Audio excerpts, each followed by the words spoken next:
హరే కృష్ణ భక్తులందరికీ స్వాగతం. ఇవాళ భగవద్గీత క్లాస్కి. సో ప్రార్థనతో మొదలు పెడదాం. అందరూ కూడా నాతో పాటు ప్రార్థించండి. ఇంకా దయచేసి వీడియో ఆన్ చేసి క్లాస్ వినడానికి ప్రయత్నించండి ప్లీజ్. ఓం నమో భగవతే వాసుదేవాయ. ఓం నమో భగవతే వాసుదేవాయ. ఓం నమో భగవతే వాసుదేవాయ.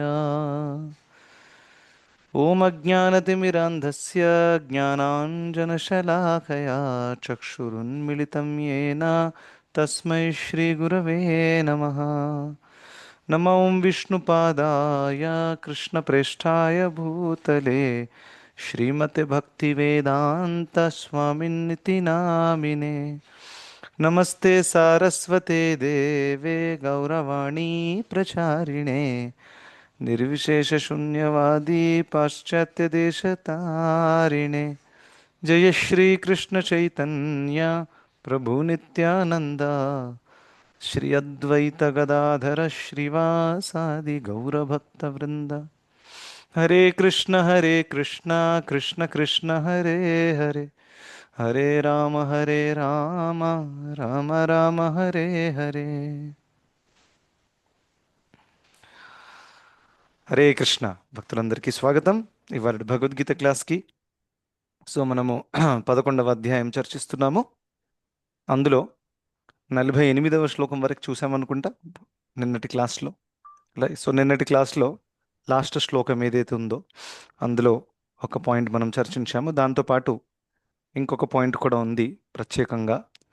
ఎక్కడైతే భగవంతుడు చెప్తున్నారు, ఈ యొక్క రూపాన్ని అర్జున నువ్వు దర్శించావు కదా, అది నవేదయజ్ఞ అధ్యయనైర్ దానైర్ క్రియా తపోభి. ఈ విధంగా భగవంతుడు చాలా చాలా క్లియర్గా ఒక విషయం చెప్తున్నారు. అదేంటంటే నవేదయజ్ఞ అంటే వేదాలలో ఉండేటటువంటి యజ్ఞము ద్వారా కానివ్వండి, లేకపోతే అధ్యయన అంటే శాస్త్రాలను పఠించి పాండిత్యం పొందడము. దానైర్ అంటే చాలా చాలా గొప్ప దానవీరుడై చాలా చాలా దానాలు చేయడం ద్వారా. క్రియాభిర్ అంటే పుణ్యకార్యాలు చేయడం ద్వారా, ఉం, కర్మకాండంలో వర్ణించినటువంటివి. ఇంకా తపోభిర్ ఉగ్రైహి అని అన్నారు. ఉగ్ర తప, ఉగ్రము అని అంటే చాలా తీవ్రమైనటువంటిది తప. ఆ, సో ఇవన్నింటి ద్వారా కూడా ఒక వ్యక్తి భగవంతుడి ఆ యొక్క దర్శనం ఏదేదో దక్కిందో, ఈ కేసులో విశ్వరూప దర్శనము, అది పొందడం సాధ్యము కాదు అని చెప్తున్నారు భగవంతుడి నా వేద న వేదయజ్ఞాధ్యయనైర్న దానైర్ న చక్రియాభిర్న తపోభిరుగ్రైః అని చెప్పారు. సో అలా ఆ శ్లోకంలో, పోయిన శ్లోకంలో ఈ విషయాలు వర్ణించారు చాలా చాలా క్లియర్గా. సో దాని అర్థం ఏంటంటే, ఆధ్యాత్మిక జీవితంలో భగవంతుడి దర్శనం పొందడం కానివ్వండి, భగవంతుడి కృప పొందడం కానివ్వండి, ఇవన్నీ కూడా ఎప్పుడైతే భగవంతుడు తలుచుకుంటారో అప్పుడే అది సాధ్యమవుతుంది. ఇది మన తపస్య ద్వారా ఆ, లేకపోతే చాలా దానవీరుణ్ణి, లేకపోతే చాలా బుద్ధివంతుణ్ణి, నాకు శాస్త్రాలు చాలా బాగా తెలుసు, ఇంకా చాలా చాలా పుణ్యవంతుణ్ణి, ఎన్నో ఎన్నో పుణ్యకార్యాలు చేస్తూ ఉంటాను, దాని మీద ఆధారపడి ఉండదు అని చాలా చాలా క్లియర్గా చెప్తారు. ఇదే విషయం నేను ఎన్నోసార్లు ప్రహ్లాద్ మహారాజ్ మన్యే ధనాభిజన అక్కడ కూడా చెప్పడం జరిగింది. కుంతిదేవి కూడా జన్మైశ్వర్య శృత శ్రీభిర్ ఏధమానమద పుమాన్ అని కూడా చెప్పారు. నైవ అర్హతి అభిదాతుం వై త్వామకించన గోచరం. న ఏవ అర్హతి, ఇది అర్హత కాదు. మంచి జన్మ, మంచి జ్ఞానము, శృత, శ్రీ చాలా అందమైనటువంటి శరీరము, ధనము, ఇవన్నీ కూడా అసలైన అర్హత కాదు అని చెప్పారు. సో అది కూడా మనం ఇందులో చూడొచ్చు. సో ఇవాళ 49 మరియు ఆ, ఆ, 50వ శ్లోకం కూడా మనం చూడడానికి ప్రయత్నిద్దాం. సో 49వ శ్లోకము చదవాలనుకునే వాళ్ళు దయచేసి హ్యాండ్ రైస్ చేయండి, నేను స్క్రీన్ మీద షేర్ చేస్తాను. So 49th verse is on the screen. Sai Sumanasri చదవండి అమ్మా. हरे कृष्ण प्रभु जी दंडवत प्रणाम। దండోత్ ప్రణాం. హరే కృష్ణ. మా తే వ్యథా మా చ విమూఢభావో దృష్ట్వా రూపం ఘోరమీదృగ్మమేదం వ్యపేతభిః పీతమనాః పునస్త్వం తదేవ మే రూపమిదం ప్రపశ్య. Very good. అనువాదం చదవండి అమ్మా. స్క్రీన్ మీద డిస్ప్లే చేస్తాను, ఒక నిమిషం. హ్మ్. నా హరే కృష్ణ ప్రభుజీ దండవత్ ప్రణామం. దండవత్ ప్రణామం. నా ఈ ఘోరమైన రూపమును చూసి నీవు కలత చెందావు, భ్రాంతికి లోనయ్యావు. ఇప్పుడది తొలగిపోవుగాక ఓ భక్తుడా. అన్ని కలతల నుండి తిరిగి ముక్తుడవు కావలసింది ప్రశాంతమైన మనస్సుతో ఇప్పుడు నీవు కోరిన రూపమును చూడు. Hare Krishna. Hare Krishna. So of course మనందరికి తెలుసు ఏ విధంగా భగవంతుడు ఈ విశ్వరూపము చూయించిన తర్వాత అర్జునుడు భయపడ్డం అనేది అవుతుంది. ఇంకా ఆ, మీ చతుర్భుజ రూపాన్ని చూయించండి అని వేడుకున్నారనమాట, రైట్? సో దానికి ఆన్సర్గా భగవంతుడు ఇక్కడ చెప్తున్నారు. సో 50వ శ్లోకం కూడా చదవండి, రెండు కలిపి మనం డిస్కస్ చేద్దాం. ఇప్పుడు సంజయుడు చెప్తారనమాట ఇదంతా చూసిన తర్వాత. ఎస్, సాయి సుమనశ్రీ. సంజయ ఉవాచ స్వకం రూపం పరం దర్శయామాస భూయః ఆశ్వాసయామాస చ భీతమేనం భూత్వా పునః సౌమ్య వపుర్మహాత్మా. సంజయుడు ధృతరాష్ట్రునితో పలికెను, దేవదేవుడు శ్రీకృష్ణుడు ఈ విధంగా అర్జునునితో పలికి తన నిజమైన చతుర్భుజ రూపమును ప్రదర్శించి చివరకు తన ద్విభుజ రూపమును చూసి ఆ విధంగా భీతుడైన అతనిని ధైర్యపరిచాడు. హరే కృష్ణ. హరే కృష్ణ. వెరీ గుడ్, చాలా బాగా చదివారు.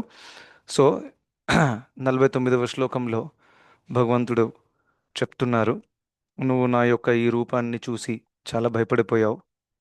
సో నా భక్త, ఇప్పుడు ఆ భయం నుంచి బయటకు వచ్చాయి, ఇంకా చాలా ప్రశాంతమైనటువంటి మనసుతో నా యొక్క చతుర్భుజ రూపాన్ని దర్శించుకో అని భగవంతుడు ఫస్ట్ ఆఫ్ ఆల్ చతుర్భుజ రూపాన్ని చూయించడం అనేది జరుగుతుంది.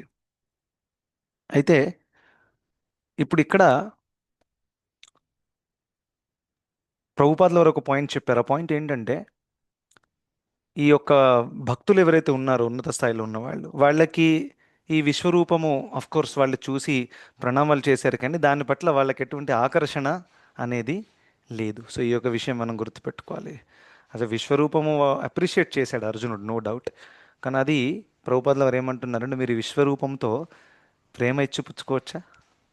అంత భయంకరమైనటువంటి విశ్వరూపంతో అందులో ఇంత అగ్ని ప్రజ్వలిస్తుంది, అందరు చచ్చిపోతున్నారు, ఆ, అన్ రాక్షసులందరూ పారిపోతున్నారు, దేవి దేవతలు అందరూ ఇలా ప్రణామాలు చేస్తున్నారు. సో అది భగవంతుడి యొక్క ఐశ్వర్యాన్ని ప్రదర్శిస్తుంది, అవునా? రైట్. సో కానీ భగవంతుడి యొక్క ప్రేమమయ సంబంధం ఏదైతే ఉందో అది ఆ విశ్వరూపంలో లేదు, రైట్? అది ఎక్కడ ఉంటుంది? భగవంతుడి చతుర్భుజ రూపం కానివ్వండి, ద్విభుజ రూపం, ఎప్పుడైతే భగవంతుడి వ్యక్తిగత రూపంలో భక్తులతో ప్రేమను ఇచ్చిపుచ్చుకుంటారో అందులో అది ఉంది అన్నమాట. సో అందుకని అర్జునుడు అది చూసినప్పటికీ ఆబ్వియస్గా అది చూపించమని చెప్పింది కూడా తన కోసం కాదు, అది మనకు తెలుసు. అట్ ద సేమ్ టైం చూసి అయిపోయిన తర్వాత కూడా తను వెంటనే భగవంతుడిని ఇలా మీ యొక్క చతుర్భుజ రూపం చూపించండి అని అనడానికి వెనకాల కారణం కూడా చాలా చాలా సింపుల్. ఎందుకంటే he is not attached to that universal form, virat roop. అలా ఆ ఒక విషయం తెలుసుకోవచ్చు. సో అదేవిధంగా ఇందులో ఒక టేక్ అవే మనం ఏం నేర్చుకోవచ్చు అంటే, మనము ఈ భౌతిక జగత్తులో కొన్ని విషయాలు చాలా ఆకర్షణీయంగా ఉన్నప్పటికీ, కొన్ని విషయాలు మనకి చాలా చాలా తొందరగా తృప్తిని లేకపోతే ఎంజాయ్మెంట్ని ఇచ్చేటటువంటి విషయాలు ఉన్నప్పటికీ, ఒకవేళ అది మనల్ని కృష్ణుడికి దగ్గరికి తీసుకెళ్ళకపోతే అటువంటిది ఖచ్చితంగా మనకు ఒక పెద్ద డిస్ట్రాక్షనే. బికాస్ ఇక్కడ ఎలా దీంతో సంబంధం అంటే, ఇక్కడ ఆర్ మనం ఒకవేళ చాలా శక్తివంతమైన వ్యక్తిని చూసామనుకోండి లోకంలో, చూసారా ఏం కారులో వచ్చారు, బాబా 3 కోట్ల కారు అంట అది, వావ్. సో అలా అని చాలామంది ఆశ్చర్యపోతారనమాట. ఒకసారి ఆ, చౌపాటి ఇస్కాన్ టెంపుల్ ఉంది కదా ముంబైలో. అక్కడ పరమపూజ్య రాధానాథ్ మహారాజుల వారు రెగ్యులర్గా వస్తూ ఉంటారు. ఆ టైంలో చాలా ఎక్కువ వచ్చేవారు రెగ్యులర్గా. తో మీకందరికి తెలుసు, ఆ, ఇండియాలో ప్రత్యేకంగా బాలీవుడ్లో ఉండేటటువంటి పెద్ద పెద్ద సినీ నటులందరూ కూడా మ్యాక్సిమం ముంబైలో ఉంటారు చాలామంది, ఇంక్లూడింగ్ అమితాబ్ బచ్చన్, వీళ్ళందరూ కూడా, సచిన్ టెండూల్కర్, వీళ్ళందరూ కూడా. So so ISKCON Chowpatty temple అక్కడ ఉన్నప్పటికీ అందులో కొంతమంది డివోటీస్ ఎవరైతే ఉన్నారో వాళ్ళు ప్రత్యేకంగా డెడికేట్ చేస్తున్నారు ఈ సెలబ్రిటీస్ని కల్టివేట్ చేయడానికి. ఎందుకంటే ఈ భక్తి అందరికి దక్కాలి కదా, కేవలం సాధారణమైన వ్యక్తికైనా సెలబ్రిటీస్కి భక్తి అవసరం లేదా? వాళ్ళకి ఇంకెక్కువ అవసరం. అవునా కదా? ఎందుకంటే డబ్బు, పేరు, హోదా దీంట్లో మునిగిపోయి ఉన్నప్పుడు ఆ, ఈ భక్తులు వచ్చి ఆ, జీవితపు అసలైన ఉద్దేశం ఏంటి తెలుసుకో, ఇందులో మునిగిపోకు అనేది చెప్పడానికి ఎవరైనా కావాలి కదా. సో ఆ విధంగా ఇప్పుడు ఫర్ ఎగ్జాంపుల్ గౌర్ గోపాల్ ప్రభు ఉన్నారు, రైట్? సో గౌర్ గోపాల్ ప్రభుని చూసి చాలామంది అపార్థం కూడా చేసుకుంటారు. ఈయన ఏంటి ఎప్పుడు కూడా కృష్ణుడి గురించి మాట్లాడాడే, ఆ, ఆయన టాక్స్ ఇస్తూ ఉంటారు, కోటేషన్లు చెప్తూ ఉంటారు, షాయిరీలు చెప్తూ ఉంటాడు, కానీ కృష్ణ భక్తి చేయండి, హరే కృష్ణ జపం చేయండి అని ఎక్కడ చెప్పరు. అలా అని చాలామంది కంప్లైంట్ ఇస్తుంటారు. కానీ యాక్చువల్గా అలా ఎందుకు చెప్పారంటే ఆయన ఆడియన్స్ వేరు కాబట్టి. ఆయన కల్టివేట్ చేసే ఆడియన్స్ ఈ పెద్ద పెద్ద అంబానీస్ వీళ్ళందరూ ఉన్నారు కదా, వాళ్ళని ఈయన కల్టివేట్ చేస్తున్నారు. సో వాళ్ళకి ఆకర్షణీయంగా ఉండేటట్టు వాళ్ళకి స్టార్టింగ్లో ఇక చూడండి, ఒక వ్యక్తి ఈ లెవెల్లో ఉన్నారు, ఇంకో వ్యక్తి ఈ లెవెల్లో ఉన్నారు, ఇక్కడి నుంచి ఇక్కడికి డైరెక్ట్ జంప్ కొట్టడం అనడం కూడా అన్యాయమే. సో ఇక్కడి నుంచి ఇక్కడికి రావాలంటే ఒక మెట్టు వేయాలి కదా కనీసం. సో ఆ ఒక మెట్టు అనేది గౌరగోపాల్ ప్రభు వేస్తున్నారు. అవునా? ఆధ్యాత్మికత పట్ల కొంచెం రుచి, భక్తి పట్ల కాదు, ఆధ్యాత్మికత పట్ల, స్పిరిచువాలిటీ. సో వాళ్ళ ఒక్క మెట్లు వేసుకుంటే రేపు రెండో మెట్టు, మూడో మెట్టు కానీ వాళ్ళు భక్తులు అవుతారు. అవునా? ఇప్పుడు అంబానీ కూడా is chanting 1 or 2 rounds every day. ఇది భక్తులు ఎంతో సంవత్సరాలు కృషి చేస్తే అది జరిగింది. ఆయన అంత బిజీ అయినప్పటికీ ఆయన 1 round హరే కృష్ణ మహామంత్రం చేస్తున్నారంటే యూ కెన్ ఇమాజిన్ భక్తులు ఎంత కష్టపడి ఉంటారని కన్విన్స్ చేయడానికి. Yes or no? సో ఆ విధంగా అలా చాలామంది సెలబ్రిటీస్ని కల్టివేట్ చేయడం అనేది జరుగుతుంది. సో ఒకసారి రాధానాథ్ మహారాజ్ల వారు అక్కడ టెంపుల్లో ఉన్నారు శిష్యులతో సహా. తో ఒక పెద్ద హీరోయిన్, చాలామందికి తెలుసు ఆ హీరోయిన్ ఎవరు అనేది. ఆ, సో ఆ సెలబ్రిటీ వచ్చిందనమాట టెంపుల్కి. సో ఆ టెంపుల్కి రాగానే భక్తులు తీసుకెళ్లారు, మంచిగా అది ఆరతి దర్శనం అంతా చేయించారు. దాని తర్వాత మా రాధానాథ్ మహారాజ్ని కలుస్తానని చెప్తే వాళ్ళు తీసుకొచ్చారు. సో మహారాజ్ దగ్గరికి వచ్చిన తర్వాత మహారాజ్తో పాటు ఇంకో శిష్యులు ఉన్నారనమాట, తను బ్రహ్మచారి. సో తను మహారాజ్కి చెప్తున్నారనమాట ఈ మహిళ ఎవరు అనేది. సో ఆయన చాలా చాలా గ్లోరిఫై చేయడం స్టార్ట్ చేసేసారు. ఎవరిని? ఆ మహిళని.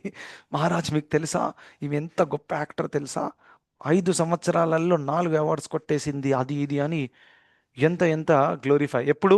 ఆ మహిళ వెళ్ళిపోయిన తర్వాత, ఆఫ్ కోర్స్ ఆమె ముందు చేయలేదు అలా.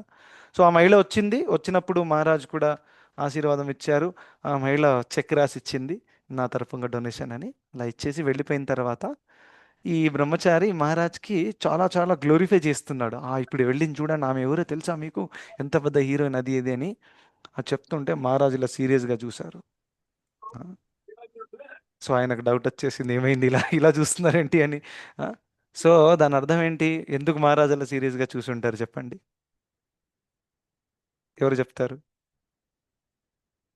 అంటే హరే కృష్ణ ప్రభుజీ. హరే కృష్ణ దండోత్, చెప్పండి.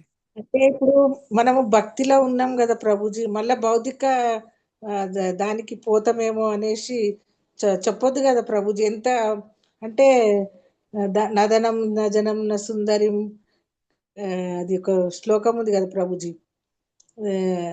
అది మనకు ఇదైపోతుంది కదా ప్రభుజీ చూస్తే. సో అఫ్ కోర్స్ ఆమెని అప్రిషియేట్ చేయడం ఓకే, బట్ ఆయన చాలా చాలా డీప్గా వెళ్ళిపోయి అది ఇది అని అంటే అంత గ్లోరిఫై చేస్తున్నట్టు తనకి సొంతంగానే దాని మీద చాలా చాలా ఏమంటారు, ఆ, అందము, డబ్బు, దీని మీద ఈయనకి చాలా చాలా ఆకర్షణ ఉంది. అందుకనే దాన్ని అంత గొప్పగా చెప్తున్నారు అనమాట, మీకు తెలుసా ఇది ఇది అందని అలా అని. సో ఇవన్నీ కూడా డిస్ట్రాక్షన్. మహారాజు ఇలా సీరియస్గా చూడడానికి మెసేజ్ పాస్ అయిపోయింది ఆయనకి, అర్థమైపోయింది మహారాజ్ ఎందుకు ఇలా చూస్తున్నారు. అయితే మహారాజ్ ఏం రిప్లై చేస్తున్నారు, ఇలా అంతా చెప్పిన తర్వాత మహారాజ్ ఒకే లైన్ చెప్తారు, ఏమన్నారంటే పాపం ఆవిడ ఎంత దుఃఖాన్ని అనుభవిస్తుందో అని చెప్పారు. ఆయనకు అర్థం కాలేదు ఏమన్నారు అనేది. అంటే ఈ విధంగా డబ్బు, అందము, హోదాలో మునిగిపోయి కృష్ణుణ్ణి ఎంత మర్చిపోయిందంటే, తను మొత్తం తన జీవితం అంతా కూడా ఇప్పుడు ఇప్పుడు ప్రస్తుతం ఆఫ్ కోర్స్ పూర్వజన్మ మంచి ఫలితాల వల్ల ఇప్పుడు డబ్బు అందం అంతా కూడా వచ్చింది, కానీ దుఃఖసాగరంలో మునగబోతుంది ఆమె. అది తెలుసా అని చెప్పారు. అప్పుడు ఆయనకు అర్థమైందనమాట. అంటే మహారాజు ఆ మహిళను చూసిన తర్వాత కూడా ఆ మహిళ మీద జాలి వేసిందనమాట. ఆ, కానీ ఎవరికైతే ఈ డబ్బు దీని మీద చాలా ఇంట్రెస్ట్ ఉందో వాళ్ళకి వావ్ వావ్ అనిపిస్తుంది, అవునా కదా? అందుకే ఇప్పుడు చూడండి ఈ మహేష్ బాబుని వీళ్ళందరినీ చూసి అందరూ ఎందుకు ఎందుకు వెంట పరిగెడుతూ ఉంటారు. వాళ్ళకు కూడా అరే అందమైన వాడు, చాలా డబ్బు ఉన్నవాడు, వీళ్ళకి కూడా పర్సనల్గా ఇంట్రెస్ట్ ఉంది అందులో, అందుకనే వాళ్ళకి కదా ఇష్టం కదా. ఇప్పుడు చూడండి, మీరు నన్ను అడిగారు అనుకోండి మీకు విరాట్ కోహ్లీ ఇష్టమా అని, నేను క్లియర్గా చెప్పు నాకు ఏ క్రికెటర్ ఇష్టం లేదు, ఎందుకంటే క్రికెట్ ఇష్టం లేదు కాబట్టి. చాలా క్లియర్. నాకు క్రికెట్ ఇష్టం లేనప్పుడు నాకు క్రికెటర్ ఎలా నచ్చుతాడు? చాలా క్లియర్ లాజిక్. అదేవిధంగా నాకు డబ్బు ధనము ఇవన్నీ ఇష్టం లేనప్పుడు నేను ఎందుకు వాళ్ళని చూసి వా ఎంత గొప్పవాడు అని చెప్తాను? చెప్పను కదా ఆబ్వియస్గా. ఎంత వాడైనప్పటికీ కోర్స్ వాళ్ళు వచ్చి డొనేషన్ చేసినందుకు, వాళ్ళు వచ్చి భగవంతుడి దగ్గరికి వచ్చి దర్శనం తీసుకున్నట్టు వి అప్రిషియేట్ దెమ్, అలా కాదు. బట్ ద సేమ్ టైం అని చాలా డీప్గా వెళ్ళేసరికి, సో దీంట్లో మెసేజ్ ఏంటంటే మనం భక్తి మార్గంలో ఉన్నప్పుడు ఈ ధనం జనం సుందరి హోదా ఇవన్నిటితో డిస్ట్రాక్ట్ మనము అవ్వకూడదు. మైండ్ ఏం చెప్తుందంటే అరే కరెక్టేరా శ్రీనివాస్, కానీ నువ్వు కూడా కొంచెం లైఫ్ ఎంజాయ్ చేయాలి, తప్పేముంది అందులో? ఇప్పుడు ఇంకా చాలా టైం ఉంది, యంగ్గా ఉన్నావు, ఇంకా తప్పేముంది అందులో, రైట్? సో ఈ విధంగా మనసు చెప్తుంది. సో డబ్బు కానివ్వండి, లేకపోతే అక్కడికి వెళ్తే చాలా రెస్పెక్ట్ వస్తుంది. సో జనరల్గా చాలామంది ఏం చేస్తారంటే ఎక్కడైతే మనకు రెస్పెక్ట్ దక్కుతుందో అక్కడ వెళ్ళాలంటే చాలా ఇష్టం ఉంటుంది జనాలకి. It's very very natural tendency అనమాట. ఎక్కడైతే మనకు రెస్పెక్ట్ ఉండదో అక్కడ వెళ్ళాలంటేనే మనం ఏదైనా ఒక వంకలు సాకులు చూసి దాన్ని నువ్వు అనేస్తామన్నమాట. ఎక్కడికి వెళ్తే మనకి రికగ్నిషన్ వస్తుందో అక్కడికి వెళ్తే బాగుంటుంది. నేను అక్కడికి వెళ్ళానండి, ఇంత సేవ చేశాను, 4 గంటలు క్లాస్ కూడా ఇచ్చాను, కానీ అక్కడ వెళ్ళి ప్రయోజనం లేదని, అక్కడ వెళ్ళిన తర్వాత నా పేరు ఎక్కడ రాదు, ఈయన వెళ్ళాడు అది ఇది చేశాడు అనేది. సో అందుకని వెళ్ళను. సో ఇటువంటి ఆలోచనలు ఏవైతే ఉన్నాయో ఇది మన యొక్క అనర్థాలను ప్రదర్శిస్తున్నాయి అన్నమాట. Yes or no? సో భక్తుడికి భగవంతుడి సేవ తప్ప వేరే ఏది అవసరం లేదు. ఈ పేరు హోదా డబ్బు దీంతో అసలు పనే లేదన్నమాట. Yes or no? సో అవి ఇప్పుడు ఇక్కడ సిబిఐటి కాలేజ్లో నన్ను టాక్ ఇవ్వమని పిలిచారు, నాకు కాల్ వచ్చింది. డివోటీస్ అక్కడ ప్రీచింగ్ చేస్తున్నారు. So very far from here, నేను ఉండే చోట నుంచి. అండ్ ఇప్పుడు I have my commitments to Kothapet area, ఇవన్నీ కూడా ఎన్నో ఉన్నాయి, డైలీ క్లాసెస్ కూడా ఉన్నాయి. అది ఎవరో భక్తులు అక్కడ చేస్తున్నారు, వాళ్ళు అడిగారనమాట. సో లాస్ట్ టైం వెళ్ళినప్పుడు నా ఆల్మోస్ట్ ఒక హాఫ్ డే వెళ్ళిపోయింది, ఎందుకంటే ట్రావెలింగ్లోనే 1.5 అవర్ వెళ్ళడం, 1.5 అవర్ రావడం, ఇంకా అక్కడ ఒక 1.5 అవర్ క్లాస్, క్వశ్చన్ ఆన్సర్స్ అవన్నీ చేయడం. So but still I said yes I will come. ఎందుకంటే వాళ్ళు అన్న పాయింట్ ఏంటంటే ప్రభుజీ మీరు లాస్ట్ టైం క్లాస్ ఇచ్చారు, అంటే ఒక టాక్ ఇచ్చారు, అప్పుడు ఒక 300 పిల్లలు అటెండ్ చేశారు, కాలేజ్ అబ్బాయిలు. అందులో నుంచి 12 మంది సీరియస్ భక్తులు అయ్యారు, 6 మంది మాయాపూర్ యాత్రకు వచ్చారు అనగానే నాకు చాలా చాలా ఆనందం వేసింది. ఇది ఎంత గొప్ప అచీవ్మెంట్, ఆ భక్తులు అంత కష్టపడి వాళ్ళని కల్టివేట్ చేసి. కెన్ యూ ఇమాజిన్ హైదరాబాద్లో ఉండే యూత్ జస్ట్ 1 ఇయర్, ఒక కొన్ని నెలల క్రితమే నేను టాక్ ఇచ్చాను, దాని తర్వాత వీళ్ళు సిరీస్ బై సిరీస్ టాక్ తీసుకొని వాళ్ళని కల్టివేట్ చేశారు. ఇట్ వాస్ సచ్ అంటే ఆ యొక్క న్యూస్ వింటేనే ఎంత ఆనందకరంగా ఉంటుందంటే, ఒక 6-7 మంది ఈ హైదరాబాద్లలో కాలేజ్లలో తిరిగి అమ్మాయిలతో తిరిగి టైం వేస్ట్ చేసేవాళ్ళు మాయాపూర్ యాత్రకు వెళ్ళారు అని అంటే it is such a great achievement. So therefore I said yes, నేను వస్తాను, ఖచ్చితంగా నేను వస్తాను. అండ్ కొత్త బ్యాచ్ అనమాట, వాళ్ళకు కూడా నేను ఫుల్ ప్రయత్నిస్తాను, దాని ద్వారా వాళ్ళ భక్తులైతే దానికంటే మించినటువంటి ఆనందం లేదు. సో ఇది ఎవరికి తెలియదు, నేను అక్కడ సిబిఐటికి వెళ్తున్నాను, క్లాస్ ఇస్తున్నాను, nobody knows, but give satisfaction to our heart because somebody is becoming a devotee. Yes or no? So మనకి డివోషనల్ సర్వీస్లో కృష్ణుడు కేంద్రంలో ఉండాలి, కృష్ణుడిని ఎలా సంతృప్తిపరచాలి, కృష్ణుడి యొక్క భక్తులను ఎలా సంతృప్తిపరచాలి, ఇంకా ఇతరులకు కృష్ణ చైతన్యం ఎలా అందించాలి, దీని గురించి మనం ఎక్కువగా కన్సర్న్గా ఉండాలి. కానీ నాకేం దక్కుతుంది, లాస్ట్ టైం పెట్టినప్పుడు కూడా వాళ్ళు నన్ను లంచ్ కూడా అడగలేదు, మంచి ఇల్లు కూడా అడగలేదు, ఇవన్నీ కూడా సీరియస్గా తీసుకోకూడదు. ఎప్పుడెప్పుడు జరుగుతాయి, మిస్మేనేజ్మెంటు జరుగుతుంది. ఫర్ ఎగ్జాంపుల్ ఒకసారి నన్ను అబిడ్స్ టెంపుల్లో కీర్తన వాళ్ళు చేస్తూ ఉంటారు కదా, ఫుల్ డే కీర్తన ఉంటాయి ఎప్పుడెప్పుడు. సో నన్ను పిలుస్తారు, సో నేను ఒకసారి వెళ్ళాను. సో ఆ రోజు వాళ్ళు అన్నారు 5 o'clockకి రావాలని చెప్పారు. సో నాకు ఆఫీస్ మీటింగ్స్ ఉన్నాయి, అన్నీ ఉన్నాయి, ప్రభుజీ మీరు రావాలి రావాలి ఎలాగో రావాలి అంటే నేను ఆ రోజు అన్నీ క్యాన్సిల్ చేయించుకొని ట్రాఫిక్లో 1 అవర్ డ్రైవ్ చేసి నేను అవిడ్స్కి వెళ్ళాను. 5 o'clock 5:30 is very huge traffic. అక్కడ వెళ్ళిన తర్వాత నాకు తెలిసింది ఆ రోజు నా లాస్ట్ మూమెంట్లో నాది తీసేసి వేరే ఎవరికో ఇచ్చేసారని, కీర్తన పాడడం అనేది. రైట్. సో అప్పుడు నా మైండ్లో న్యాచురల్ రెస్పాన్స్ ఏమొస్తుంది ఎవరికైనా సాధారణంగా? ఆ, దీనికోసం నా ఆఫీస్ మీటింగ్లు క్యాన్సిల్ చేసి 1 అవర్ ట్రాఫిక్లో డ్రైవ్ చేసి, అది కూడా కేవలం హాఫ్ అవర్ కీర్తన కోసం ఆబ్వియస్గా. బట్ సేవ ఇస్ సేవ, సో ఐ అగ్రీడ్. అది కూడా లేదన్నమాట. సో ఇది ప్యూర్ మిస్మేనేజ్మెంట్ జరిగింది. కరెక్టా? మిస్మేనేజ్మెంట్ అంటే ఎవరైతే నన్ను అప్రూవ్ చేశారో ఆ వ్యక్తి లేరు అక్కడ. సో వేరే ఎవరు వచ్చేసి నా పేరు కట్ చేసి వేరేది వేసేసారు. Okay. But then I was standing right in front of Radha Madan Mohan. I felt so blissful. భగవంతుడు దర్శనం ఇవ్వడానికి నన్ను ఇక్కడ పిలిపించారు. So I took darshan. కీర్తనలో కూర్చొని మొత్తం హాఫ్ అవర్ కీర్తన ఎంజాయ్ చేసి అక్కడి నుంచి మళ్ళీ తిరిగి ఇంటికి వచ్చేసాను. తర్వాత ఆ డివోటీ కాల్ చేసి సారీ ఏం సారీ ఏం లేదు ప్రభు, మంచిగా కీర్తన నేను ఆస్వాదించాను, దర్శనం కూడా జరిగింది. So blissful. Either you do kirtan or take darshan, everything is related to lord. So we are happy, we don't have any complaints. Sir no. So ఆ విధంగా మనం ఉండాలి. దీన్ని పట్టుకొని పెద్ద షో క్రియేట్ చేసి అలా ఎలా అండి అలా జరుగుతాయి ఎప్పుడెప్పుడు. అంటే మమ్మల్ని తిట్టే వాళ్ళు ఉంటారు ఎప్పుడెప్పుడు, ఏంటండి మీరు మిస్మేనేజ్ చేస్తుంటారు అనేది. రైట్. సో ఇవన్నీ జరిగితే అప్పుడు నేను నేర్చుకున్నా ఇలా ఎప్పుడు కూడా ప్రవర్తించకూడదని. Yes or no. అలా జరిగినప్పటికీ అందులో లాస్ ఏముంది చెప్పండి? భగవంతుడి దర్శనం జరిగింది. సాక్షాత్తు రాధా మదన్ మోహన్ ముందు కూర్చొని దర్శనం తీసుకోవడానికంటే ఇంకా గొప్ప భాగ్యం ఏంటి చెప్పండి? సో ఆ విధంగా మనకు మెయిన్ ఫోకస్ ఏమింది, అది దాని మీద ఉండాలి. కృష్ణుడి దర్శనం కావాలి, కృష్ణుడి సేవ చేయాలి. మిగతా మిస్మేనేజ్మెంటా, సరే పర్వాలేదు అడ్జస్ట్ అయిపోదాం. అవునా కదా? It's not a very big thing అలా. సో చిన్నదాన్ని చిన్నగా ఉంచాలి, పెద్దదాన్ని పెద్దగా ఉంచాలి. దాని అర్థం ఏంటి? చిన్నదాన్ని చిన్నగా ఉంచాలి, సమస్యలను చిన్నగానే ఉంచాలి. పెద్దదాన్ని పెద్దగా ఉంచడం అంటే మన లక్ష్యం ఏదైతే ఉందో అది పెద్దది. మన ఉద్దేశం కృష్ణుడికి సేవ అందించాలి, ఆ ఉద్దేశం పెద్దది. దాన్ని ఎప్పుడు కూడా పెద్దగానే ఉంచాలి. ఈ చిన్న చిన్న వాటి మధ్యలో దాన్ని మనము సైడ్ ట్రాక్ చేయకూడదు. ఓకే. సో ఆ విధంగా we should be very very focused. ఇది ఒక లెసన్ ఇందులో నుంచి మనము నేర్చుకోవచ్చు. ఓకే. దాని తర్వాత శ్లోకంలో ఏం చెప్పబడిందంటే, భగవంతుడు ఫస్ట్ చతుర్భుజ విష్ణు రూపం చూపించారు. అది చాలా చాలా ఆకర్షణీయమైనటువంటిది, చాలా ప్రసన్నత కలిగించేటటువంటిది. దాని తర్వాత ద్విభుజ రూపము కూడా చూపించారు. ద్విభుజ రూపము అని అంటే శ్యామసుందర కృష్ణ. శ్యామసుందర కృష్ణ అంటే 2 చేతులు, ఇంకా మురళి చేతులు ఉండేటటువంటి ఆ కృష్ణుడు, శ్యామవర్ణ కృష్ణుడు, ఆ రూపము చూపించారనమాట. సో విశ్వరూపము నుండి 400 నుండి 200 ఎందుకు ప్రభుపాదుల వారు ఏం చెప్తున్నారు? ఎందుకంటే అర్జునుడికి ఆకర్షణీయమైనటువంటి ఆరాధ్య దైవం కృష్ణుడు. Although Krishna and Vishnu same person, కానీ అర్జునుడు ఏ రూపంలో ఆరాధిస్తున్నారు? సఖ్యభావము విష్ణువుతో ఉండొచ్చా? ఉండరాదు. అవునా? కానీ కృష్ణుడితో ఉంటుంది. అవునా?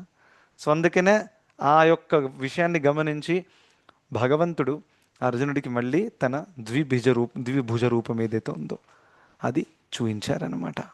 ఎందుకంటే అర్జునుడికి ఆకర్షణీయమైనటువంటి రూపం అదే.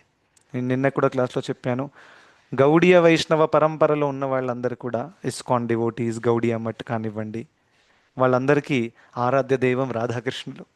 చాలా చాలా క్లియర్. ఈశ్వరును మన ఆకర్షణ అదే. ఇంకా మనం జీవిస్తుందే ఆ యొక్క రాధాకృష్ణుడి యొక్క సేవ కోసం, వాళ్ళ యొక్క ప్రసన్నత కోసం. అంటే ఈ విషయం ఎప్పుడైతే మన హార్ట్లో ఫిక్స్ అయిపోతుందో, then life will be on a different level. Right. So ఇది ఇలా చెప్తున్నాను, చెప్పడం ఈజీ, కానీ నేను కూడా చాలా స్ట్రగుల్ అవుతున్నా. Yes or no, it's not easy. Right. So అలా మనం ఆ స్టేజ్కి రావాలి. కృష్ణుడి యొక్క సంతృప్తి తప్ప నాకు వేరే ఏది అంత ఇంపార్టెంట్ కాదు లైఫ్లో, మిగతావన్నీ మేనేజ్ చేస్తూ ఉండాలి. సో ఆ భావం మన దగ్గర ఉండాలి. So it is very very important.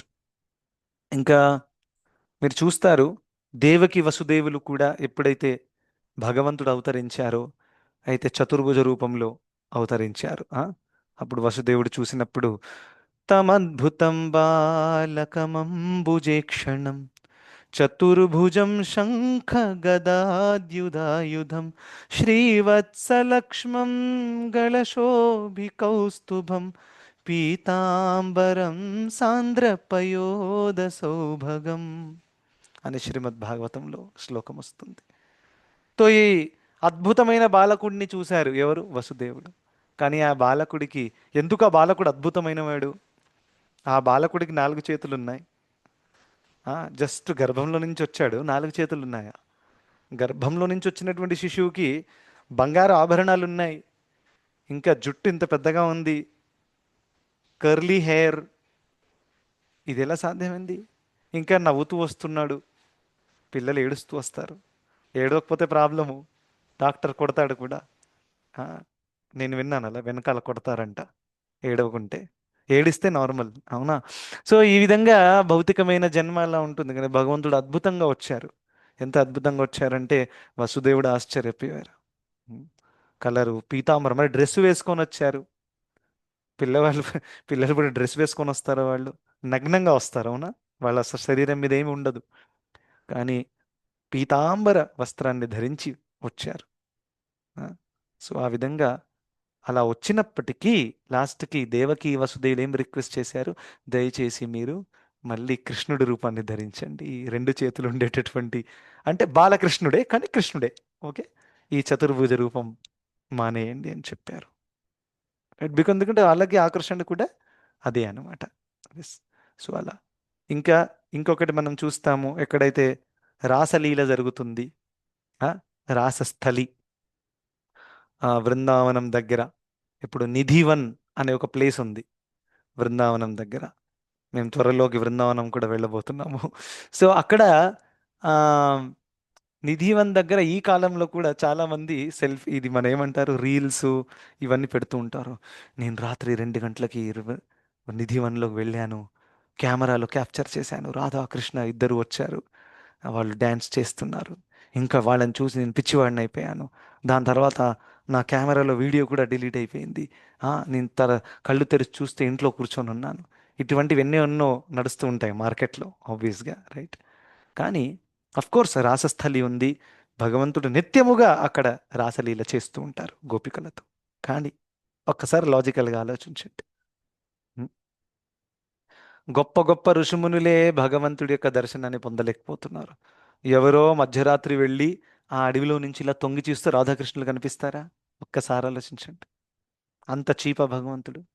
ఇంకా ఈ ఈ లోకంలో ఏ కెమెరా పుట్టిందండి ఎవరైతే భగవంతుని క్యాప్చర్ చేసే కెమెరా ఉంటుందా? ఒక్కసారి ఆలోచించండి. సో ఇవన్నీ కూడా అఫ్ కోర్స్ వాళ్ళ వాళ్ళ మార్కెటింగ్ పబ్లిసిటీ కోసం అందరూ చేస్తూ ఉంటారు, రైట్? ఒక ఆమె చెప్తుంది, నేనైతే చూసేశాను, అబ్బా బాబా హార్ట్ బీట్ ఫాస్ట్ అయిపోయింది, ఆ, ఇంకా ఇలా సింధూరం నా మీద జల్లాడు, ఏదేదో ఏదేదో చెప్తూ ఉంటారు, మళ్ళీ వచ్చేసిందంట ఇంటికి, రైట్? అంత చీప్ కాదు భగవంతుడు. ఆ, శ్రీమద్ భాగవతంలో ఏముందంటే కృతపుణ్యపుంజ అని చెప్పారు. ఈ గోపబాలులు ఎవరైతే కృష్ణుడితో ఆడుకుంటున్నారో, కృతపుణ్యపు వీళ్ళు ఎన్ని ఎన్ని జన్మల తపస్సులు చేసిన తర్వాత ఈ అవకాశం వాళ్ళకి దక్కింది, కృష్ణుడితో ఆడుకునే అవకాశం. ఎన్ని ఎన్ని జన్మలు వాళ్ళు తపస్సు చేసి ఉంటారు, ఒక్కసారి ఆలోచించండి. త్రేతాయుగంలో శ్రీరామచంద్రుల వారు ఉన్నప్పుడు చేసినటువంటి తపస్విలు, యోగిలు, అందులో నుంచి చాలా మంది గోపికలుగా వచ్చారు. ఒక్కసారి ఆలోచించండి. అంటే ఒక గోపి అవ్వడానికి ఎంత అర్హత కావాలి, ఎంత తపస్సు చేసుంటే, ఎంత తీవ్రత ఉంటే ఆ గోపి యొక్క స్థానం దక్కుతుంది. అంత చీపా? జస్ట్ ఇక్కడ యూట్యూబ్లో రీల్ తయారు చేసుకోవడానికి వెళ్ళగానే కృష్ణుడు కనిపించారంట. So it is not so cheap. So అలా ఈ చీప్ ట్రిప్స్కి మనం ఫాలో అవ్వకూడదు. అక్కడే సహజీయస్ కూడా ఉంటారు ఆ బృందావనం సైడ్లోనే. సో వాళ్ళు ఈ భాగవతం చదవడం, గీత చదవడం ఇదంతా ఏం అవసరం లేదు, మీరు డైరెక్ట్గా వచ్చేయండి. మాకు కృష్ణుడికి డైరెక్ట్ సంబంధం ఉంది. మీరు నా దగ్గరకు వచ్చారనుకోండి, మిమ్మల్ని కూడా ఆ యొక్క రాసలీల డ్యాన్స్లో తీసుకెళ్తాను, రండి. అలా ఆయన డైరెక్ట్గా తీసుకెళ్ళడానికి ప్రయత్నిస్తారు. ఇంకా అనవసరమైన తప్పు పనులు కూడా చేస్తూ ఉంటారు అలా. So it is not so cheap. ప్రభుపాదుల వారు చాలా కేర్ఫుల్గా ఉండమని చెప్పారు. Don't become the victim of this Sahajiyas. IPhone కావాలంటే పెద్ద ప్రైస్ కట్టాలి, 10,000 రూపాయల ఐఫోన్ వస్తుంది అంటే ఖచ్చితంగా మీరు మోసపడుతున్నారు. అదేవిధంగా భగవద్భక్తి కావాలి, కృష్ణుడి యొక్క కృప కావాలంటే you have to pay the price. అంత ఈజీ కాదు. సో అలా ఈ యొక్క రాసస్థలి దగ్గర ఆ, అవన్నీ కూడా జరుగుతున్నాయి. సో ఇది ఎందుకు చెప్పాను అని అంటే, రాసస్థలి పాయింట్ ఎందుకు వచ్చింది అంటే, ఆ రాసలీల జరుగుతున్నప్పుడు భగవంతుడు అకస్మాత్తుగా మాయమైపోతారు అక్కడ. రైట్. ఆ మాయమైపోయిన తర్వాత అరే, గోపికలందరూ కూడా టెన్షన్లోకి వస్తారు, కృష్ణుడు కనిపించట్లేదు అని. సో కృష్ణుడిని వెతకడం మొదలు పెడతారు. సో అక్కడ ఈ గోపీ గీతం అనేది వస్తుంది. రైట్. సో ఆ కృష్ణుడు వెతుకుతున్నప్పుడు మధ్యలో నారాయణుడు కనిపిస్తారు వాళ్ళకి, చతుర్భుజ నారాయణుడు. సో వీళ్ళు అనుకోవాలి కదే, ఆ కృష్ణుడే కదా అయినా. వాళ్ళు ఏమన్నారు తెలుసా నారాయణుడిని, మీరేమైనా కృష్ణుడిని చూసారా? తెలిస్తే చెప్పండి. చూడలేదా? జరగండి, మేము కృష్ణుడిని వెతుకుతున్నాం. Can you believe their attraction to Krishna? నారాయణుని కూడా వాళ్ళు అంత ఆకర్షితులు అవ్వలేరు, ఎందుకంటే వాళ్ళ హృదయము అంతా కూడా కృష్ణుడికి వాళ్ళు నిమగ్నం చేశారు. You see the point how Arjuna is also link to Krishna, certain devotees. Whereas if you see Prahlad, so Prahlad is link to Narayana. ఆయనకి చతుర్భుజ నారాయణ రూపం పట్ల ఆకర్షణ ఉండింది. అందుకనే నరసింహ అవతారంలో వచ్చినప్పటికీ చతుర్భుజాన్ని ప్రదర్శించారు నరసింహస్వామి. నరసింహస్వామికి శంఖచక్ర గదా పద్మ చతుర్భుజం ఉంటుంది, మీరు చూడొచ్చు. సో ఆ విధంగా ప్రదర్శించారు. సో భగవంతుడు కూడా భక్తులకు ఎటువంటి రూపం ఇష్టమో ఆ రూపంలోనే కూడా దర్శనమిస్తారు, ప్రతిస్పందిస్తారు. సో భగవంతుడు తెలుసు గోపికలకి కృష్ణుడు తప్ప వేరేం తెలియదు. అది సాక్షాత్తు నారాయణుడు వచ్చినప్పటికీ ఆయన అడుగుతున్నారు, మీరు కృష్ణుడిని చూసారా అని. చూడకుంటే దయచేసి జరగండి, మేము వెతుకుతున్నాం. ఎవరిని పడితే వాళ్ళని అడుగుతున్నారు, చెట్లని అడుగుతున్నారు. అంటే వాళ్ళ ఆ తన్మయత్వంలో మునిగిపోయి అసలు ఏం చేస్తున్నారు అర్థం అవ్వట్లేదు వాదికి. అది గోపికల పిచ్చి ప్రేమ అంటే ఇలా ఉంటుందన్నమాట కృష్ణుడి పట్ల. సో ఆఫ్ కోర్స్ ఆ స్థాయి చాలా ఉన్నతమైనది. అండ్ మనము కొంచెం ఒక దాని యొక్క 0.5% కూడా మనం ప్రయత్నిస్తే it will be very great success. Right. So అలా అని గోపికలు అక్కడ జయతి తేధికం జన్మనా వ్రజా శ్రయత ఇందిరా శాశ్వతత్రహి దైతదృశ్యతాం దీక్షుతావకాం త్వయి ధృతా సవా త్వాం విచిన్వతే అని ఈ విధంగా వాళ్ళు గోపీ గీతం పాడుతున్నారు. కృష్ణుడి యొక్క తన్మయత్వంలో వాళ్ళు మునిగిపోయారు. దాని తర్వాత కూడా వస్తుంది, చాలా ఫేమస్ ఇది కూడా. తవ కథామృతం తప్త జీవనం. ఇది కూడా, ఇది ప్రతాపరుద్ర మహారాజు అలా పలికినప్పుడు చైతన్య మహాప్రభుల వారు అది విని తన్మయత్వంలో మునిగిపోయారు. ఎవరో ఏదో గోపీ గీతం పాడితే ఈయన రాధాభావాన్ని కలిగిన వారు ఎవరు? చైతన్య మహాప్రభుల వారు. ఎవరా ఇది పాడింది? అప్పుడు ప్రతాపరుద్ర మహారాజు లోపలికి పిలిపించారు, రావయ్యా ప్లీజ్ పాడు, అది నువ్వేదో పాడావు అది ప్లీజ్ పాడు అని. ప్రతాపరుద్ర మహారాజు ఇదే లైన్ అయినా పాడాడు, ఏది? తవ కథామృతం తప్త జీవనం. ఈ గోపీ గీతం అంతా చాలా డీప్ అన్నమాట. ఇంకో చోట గీత గోవిందం అని కూడా ఉంది. రైట్. సో గీత గోవిందం ఏదైతే ఉందో అందులో జయదేవ్ గోస్వామి రాయడం జరుగుతుంది. రాధాకృష్ణుల యొక్క దివ్యమైన లీలలు అది సాధారణమైన వ్యక్తులు అపార్థం చేసుకుంటారు. అందుకనే ఈ గీత గోవిందం గురించి ఎక్కువగా ప్రభుపాదుల వారు కూడా ప్రచారం చేయలేదు. ఇస్కాన్లో కూడా గీత గోవిందం గురించి ఎవరు ఎక్కువగా మాట్లాడరు, ఎందుకంటే అందులో చాలా ఇంట్రికేట్ లీలలు ఉన్నాయన్నమాట. ఇంకా దాన్ని ఎవరైనా సాధారణ వ్యక్తి విన్నారని అపార్థం చేసుకుంటారు. సో అందుకనే సో ఆ గీత గోవిందం ఒక మహిళ జగన్నాథ్ పూరిలో తను ఎంత అందంగా ఎంత మధురమైన గొంతుతో తను పాడుతూ ఉంటే చైతన్య మహాప్రభుల వారు అది విని మొత్తం తన్మయత్వంలో మునిగిపోయి ఆ తన్మయత్వంలో పరిగెడుతూ ఆ వ్యక్తిని కౌగిలించుకోవడానికి వచ్చారు. ఎవరు? చైతన్య మహాప్రభుల వారు. ఆయనకి తెలియదు కూడా అక్కడ మహిళ అని, ఇంకా ఈయన సన్యాసి. అలా పరిగెడుతూ వస్తూ ఉంటే మహాప్రభుల వారి సెక్రటరీ అలర్ట్ అయిపోయాడు, స్వరూప్ దామోదర్. ఆయన పరిగెత్తి వచ్చి మహాప్రభుల వారు ఆపేశారు.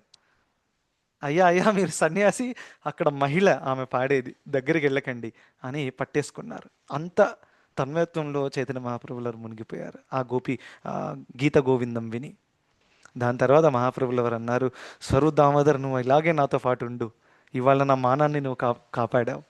ఇవాళ గనక నేను వెళ్ళి అలా ముట్టుకొని ఉంటే కూడా నా లైఫ్ వేస్ట్ అయిపోయేది ఒక సన్యాసిగా. అంత స్ట్రిక్ట్ స్టాండర్డ్స్ ఫాలో చేశారు చైతన్య మహాప్రభుల వారు. చైతన్య మహాప్రభుల వారి యొక్క చాతు వాళ్ళతో పాటు ఉండే హరిదాస్ ఠాకూర్, పెద్ద హరిదాస్ కాడు, ఇంకో హరిదాస్, చిన్న జూనియర్ హరిదాస్ అంటారు ఆయన్ని. ఆ జూనియర్ హరిదాసు ఒక ఒక ముసలి ఆవిడని తను ఇలా అంటే ముసలి ఆవిడ దగ్గర ఇంటికి వెళ్ళారనమాట. ఇక్కడ ఇంకో వయసులో ఉండే అమ్మాయి కూడా ఉంది అక్కడ భిక్షం అడగడానికి వెళ్ళినప్పుడు. కేవలం తను కళ్ళతో కొంచెము కామముతో చూశాడు అంతే, ఇంకేం చేయలేదు ఆయన, ఏం చేయలేదు, ఏం మాట్లాడలేదు, అవనలేదు, కేవలం అలా చూశాడు అంతే ఆకర్షణీయంగా. అది మహాప్రభులు వారు గుర్తించి తనని అక్కడి నుంచి తరిమేశారు. నువ్వు ఒక బ్రహ్మచారి అయి ఉండి అలా, అంత స్ట్రిక్ట్ స్టాండర్డ్స్ అనమాట. జనరల్గా కలియుగంలో మనసులో చేసే పాపాలకి శిక్ష ఉండదు, అవునా? సో మనసులో ఎన్నో పిచ్చి పిచ్చి చెడు ఆలోచనలు వస్తాయి అందరికీ, which is very very natural. కానీ కొంచెం ఎదిగినటువంటి భక్తులు ఎవరైతే ఉంటారో ఆ చెడు ఆలోచనలు వచ్చినప్పటికీ దాన్ని క్యారీ చేయరు. వచ్చాయి దాన్ని పక్కన చెత్తలో పాడేసి ముందుకు వెళ్తూ ఉండాలి. క్యారీ చేసినప్పుడే ఆ చెత్త ఇంకా పెరుగుతుంది. ఫర్ ఎగ్జాంపుల్ ఇక్కడ ఇటుకే ఉందనుకోండి, ఇలా ఇటుకని ఇలా తీసి ఇక్కడ పెట్టాను అనుకోండి, అందులో నాకు చేయి నొప్పి పెడుతుందా? నొప్పి పెట్టదు, ఇమ్మీడియట్గా పెట్ట. కానీ ఇలా ఎత్తి ఇలా పట్టుకున్నాను అనుకోండి గంట సేపు, అప్పుడే కదా నొప్పి పెడుతుంది. అదేవిధంగా ఈ చెడు ఆలోచనలు ఎప్పుడైతే మనం పదే పదే దాని గురించి స్మరిస్తామో అప్పుడే మనకి చాలా చాలా హాని కలుగుతుంది. చెడు ఆలోచనలు రావడం ప్రాబ్లం కాదు, ఎందుకంటే కలియుగంలో ఖచ్చితంగా వస్తాయి, ఎవరైనా కానివ్వండి. కానీ దాన్ని క్యారీ ఫార్వర్డ్ చేయకూడదు, అది మనం నేర్చుకోవాలి. సో ఆ విధంగా ఇలా గోపికలు కూడా నారాయణున్నే అడుగుతున్నారు, కృష్ణుడు ఉంటే చెప్పండి మేము వెళ్తామని. సో అది కృష్ణుడి పట్ల వాళ్ళకు ఉన్నటువంటి ఆ ఆకర్షణ. సో మనము ఖచ్చితంగా శ్రీల ప్రభుపాదుల వారితో, గురు మహారాజ్తో, ఇంకా అందరి ఉన్నతమైన వైష్ణవులతో ప్రార్థించాలి. ఇలా ఈ భావం ఏదైతే ఉందో కృష్ణుడి పట్ల ఆకర్షణ కానివ్వండి, కృష్ణైక శరణం అని అంటారు కదా, అటువంటి భావంలో ఒక 0.1% మనకు రావాలి అని మనం ఇవాళ ప్రార్థిద్దాం. ఓకే, సో అందరికి ధన్యవాదాలు. హరే కృష్ణ. సో ఏదైనా ఒక ప్రశ్న ఉంటే తీసుకోవచ్చు. So Maithili Mataji, really thankful, మీరు గ్రూప్లో మెసేజ్ పెట్టారు ఎందుకు అర్జునుడు అలా మిక్స్డ్ ఫీలింగ్స్ వచ్చాయనేది తాత్పర్యాన్ని బట్టి. సో చాలా చాలా బాగా రీసెర్చ్ చేసి పెట్టారు మీరు. Hare Krishna Prabhuji, thank you so much. Thank you ఇంకెవరికి ఏమైనా ప్రశ్నలు ఉన్నాయండి? ప్రభుజీ. ఇక్కడ 58th శ్లోకాలు ప్రభుజీ, ఇప్పుడు భాష్యంలో నేను చూసాను, అర్జునుడికి ఇష్టం లేకపోయినా కూడా చతుర్భుజ రూపం అడిగాడు కాబట్టి చూపారు అని అంటున్నారు. ఇష్టం లేనప్పుడు ఎందుకు అడిగారు అనేది క్వశ్చన్ వచ్చింది. ఏమైనా రీజన్ ఉందా? సో యూఆర్ సేయింగ్ అర్జునుడు చతుర్భుజ రూపం ఎందుకు అడిగారు ఇష్టం లేనప్పటికీ? Yes Prabhuji. Okay okay. Direct description అయితే అక్కడ నేను చూడలేదు why he asked exactly, but ఒక కారణం అయితే క్లియర్ ఉంది, వీ కెన్ రిలేట్. ఆ విశ్వరూపాన్ని చూసిన తర్వాత ఉండే భయంలో ఇది వద్దండి, మీరు దయచేసి మళ్ళీ నార్మల్ రూపం చూపించండి. సో నార్మల్ రూపంలో ద్విభుజ రూపం కూడా ఉండొచ్చు, but somehow he asked that chaturbhujam. I don't know the exact reason, నేనైతే అక్కడ చదవలేదు తాత్పర్యంలో కూడా. In case you find some reference you can share across. Okay, thank you. So ఇప్పుడు మనం విరామం తీసుకుందాం. ఇంకా